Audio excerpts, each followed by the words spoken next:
If you're of a certain age, then you almost certainly have a copy of this gem lying around. The Diary of a Wimpy Kid Do-It-Yourself book, a place to encapsulate your wildest childhood dreams and ponder over why you were never sent to therapy. I got my copy when I was at a Scholastic book fair when I was 6 years old, and it definitely earned its keep. I used this thing for years. When I was around 8 or so, I took this on my first ever plane trip to Atlanta, and I was trying to distract myself once Dad decided he needed his phone back. I skimmed the book looking for anything to do when I had a sudden epiphany.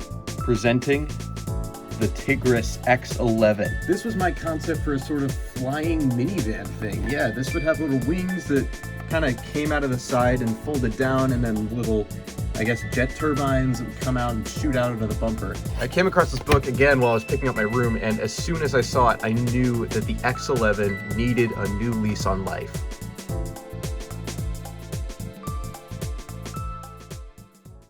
My original concept featured some kind of electric motor, which I'm assuming drove the wheels, but since automation doesn't support motors yet, I'll give it a turbocharged flat 6. Only because, as far as I know, airplane engines are usually horizontally opposed and they would probably need forced induction. Eventually, I found a body which seemed close enough, and I started contorting it to match the X11's timeless proportions. Oops. Now that that's redone, we can start configuring the mechanical details of this beast. I gave it 4-wheel drive because with how stupidly small the tires are going to be, I need all the help I can get wrangling that mighty flat 6. I gave it a tall final drive and 8 cogs because it needed to get up to some pretty serious speed before taking off. Next, I gave it some teeny tiny semi-slicks just because airplane tires have little to no tread as far as I can remember. It's got drum brakes, a smooth under tray, it seats 3, it's got decent safety equipment, the absolute bare minimum in suspension, and why is it actually market viable? A car riding on 10-inch wheels with semi-slick tires and a 400 horsepower twin-turbo flat 6 is a viable fleet vehicle. It actually retails for a somewhat reasonable price considering that. Now it's time to move on to the design, and I'll start by fixing these wheels up. I'll make the windows opaque so I can match those beautiful airplane-inspired windows from the original drawing, then I'll add the basic, woeful-looking headlights as well as some other details.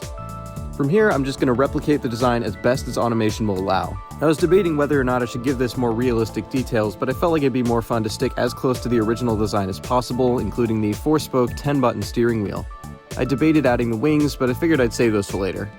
I then proceeded to break every fixture on the car by moving this pipe. After fixing that, I just added a couple more fun touches before I considered it ready for testing. Straight away, it exported perfectly, which I was pretty surprised by. And the first thing I noticed is that it's pretty quick. I mean, it is a 400 horsepower car on semi-slicks, but I definitely wasn't expecting it to drive as solidly as it does. As you might expect, it rolls over pretty easily, but if you treat it gently, it's a surprisingly capable vehicle. But to put its roadworthiness to the test, we're going to pit it against a typical family vehicle. We've come to the Top Gear test track to find a worthy competitor to the mighty X11, and here it is. This 4-wheel drive 5-seater 6-cylinder Ibishi Prodigy makes less than half the power of the X11, but with its significantly lower suspension and larger wheels, it should be able to make up for this with its road-holding abilities. The Prodigy is definitely a bit of a dog off the line, but surely it can make up for it in the corners. Never mind, it's hopeless. The combination of pathetic understeer and a slow automatic gearbox definitely didn't help this car get around the track. Now for the Tigris. This thing absolutely leaps away at the start, thanks no doubt to its 4-wheel drive system and its slick tires.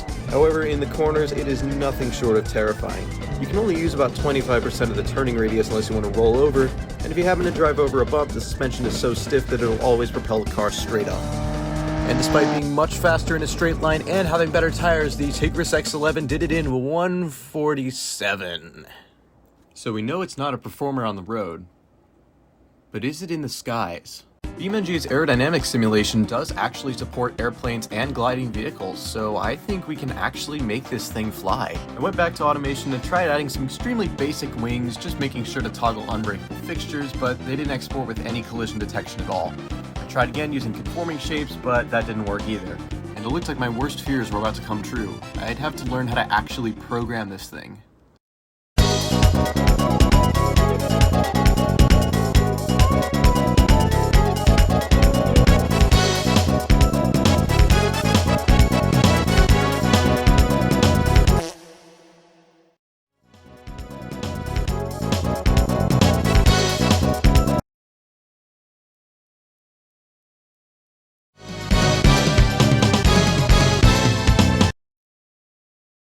The scope of my engineering genius literally knows no bounds. Somehow attaching two heavy, flimsy metal wings didn't work.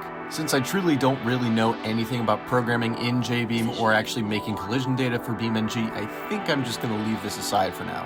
At some point I can definitely see myself revisiting this video and actually making this fly, but I just don't think it's going to happen for now.